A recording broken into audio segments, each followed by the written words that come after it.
Ini produk inovasi dari Kabupaten Banyumas.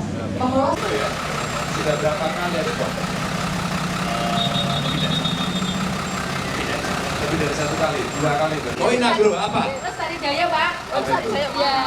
Rosali apa? Lestari Jaya. Saya 1 tahun Pak. 1 tahun. 1 tahun itu ngirimnya 1 tahun. Jarang nggak boleh ya. Tapi pernah kejadian. Nah itu nanti kepercayaan yang hilang. Persis seperti waktu dulu Manili. Manili itu jadi.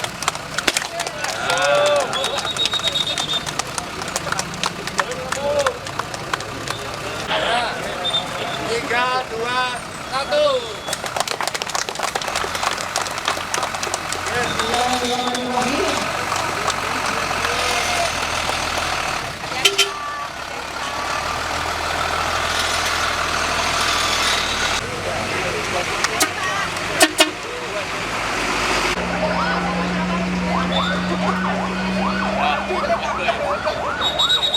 Terima kasih ya. UMKM ternyata sudah membuahkan hasil, meskipun tentu saja sudah ada yang jauh punya pengalaman lebih dulu, seperti minyak atsiri tadi. Itu ternyata hanya dari daun cengkeh yang sudah jatuh. Biasanya kita hanya dipakai untuk pupuk, ternyata itu bisa diolah menjadi minyak atsiri dan sudah cukup lama mereka ekspor ke banyak negara. Namun demikian tadi ada banyak makanan dari hasil pendampingan UMKM kita yang bisa diekspor ke banyak negara seperti di Timur Tengah. Maka ini sebenarnya momentum penting bahwa UMKM naik kelas itu bisa berjalan, beberapa produk yang kita dampingi itu bisa berkelas dunia. Hanya saya satu saja pesan kepada mereka agar menjaga kualitas itu. Termasuk tadi saya ingatkan umpama seperti gula dari kelapa yang asalnya dari tanaman organik. Maka keorganikan tanaman itu mesti dijaga untuk menjaga kualitas.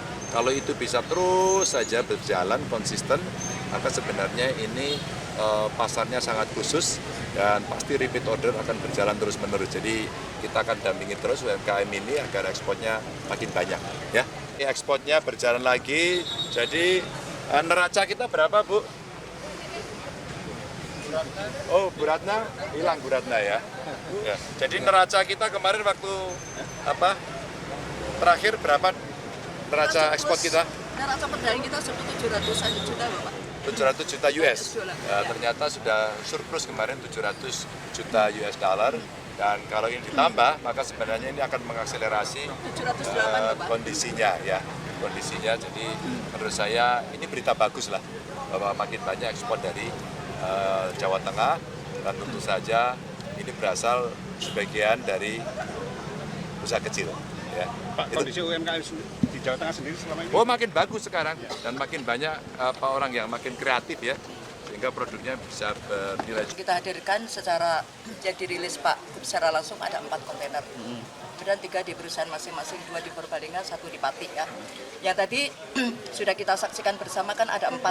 Indiso, Aroma, itu minyak atsiri, ke China, ini 20 feet, kemudian Inagro, gula kelapa organik ke USA 40 feet, kemudian Permata Satria, gula kelapa retail ke USA juga 40 feet, kemudian Lestari Jaya Bangsa, ini Arab Saudi, ini 40 feet, kemudian dari perusahaan Rayung Pelangi Nusantara, ini sapu gelagah aja kan laris kan ke Korea Selatan 40 feet, kemudian Bunga Palem USA 20 feet, dan Sam Indonesian Handicraft, ini tas anyaman ke Jepang 20 feet, keseluruhan sekitar 7,3 miliar rupiah.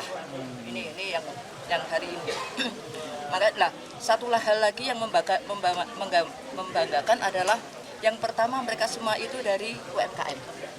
Makanya tadi kami pada awal laporan kan matur bahwa UMKM naik kelas itu tidak hanya slogan saja menjadi tema program, tetapi memang sudah terbukti dan bisa direalisasikan. Sekarang kan tinggal semuanya bergerak yang sama.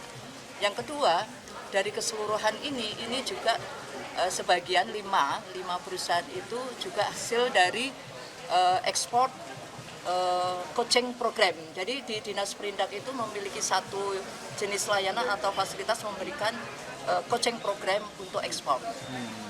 Memberikan literasi dan lain sebagainya kepada calon eksporter agar mereka paham pernik-perniknya ekspor itu seperti apa. Bu, sepanjang 2023 sudah berapa ekspor dan kemana? Triwulan pertama kita surplus ya, kita surplus 708 juta ya. Ini untuk kita bicara non migas ya, ekspor sampai dengan triwulan pertama sekitar 2,5 miliar US dollar, kemudian impornya 1,8, nah surplus 708 juta US dollar. Negara tujuan terbanyak masih di mana Bu untuk Jawa Tengah? Kalau ekspor itu masih USA, ya, masih US ekspor. Ya, nggak tanya impor. Oke, Nggak usah, ekspor, ya. ekspor aja. Ekspor, oke. Bu, ini kan UMKM. Nah, pembinaan seperti apa yang dilakukan Pemprov Jateng? Kenapa mereka sampai bisa ekspor? Dikeroyok, kuncinya itu dikeroyok. Keroyok satu, saya nih sama Bu Titi Banyumas. Kemudian juga lingkup SKPD, baik SKPD kabupaten maupun SKPD provinsi. Kalau nggak dikeroyok nggak bisa. Karena persoalannya itu kan tidak hanya pada satu sektor, pada satu aspek. Apakah IKM yang bersangkutan itu ada kendala permasalahan di kompetensi? Apakah pada sisi peralatan? Apakah dari sisi pasar dan lain sebagainya? Intervensinya kan beda-beda. Jadi Kalau harus dari dikeroyok. secara UMKM kita sudah siap, mayoritas siap ekspor. Pelatihan. Nah, sudah siap atau tidak itu kita petakan. Kita petakan dan kita punya datanya dong. Makanya kan yang pertama adalah kita punya data nominatif seluruh UMKM Mbak ya. UMKM kemudian mana yang sudah kita intervensi dengan fasilitas-fasilitas tadi. Ya, ini apakah tadi pelatihan, ada pasar dan lain sebagainya. Matur nuwun. Yang kita inginkan yang terjadi seperti hari ini. Siap. Bisa ekspor. Matur nuwun. Itu ya mau dukungan dari media ya. Siap.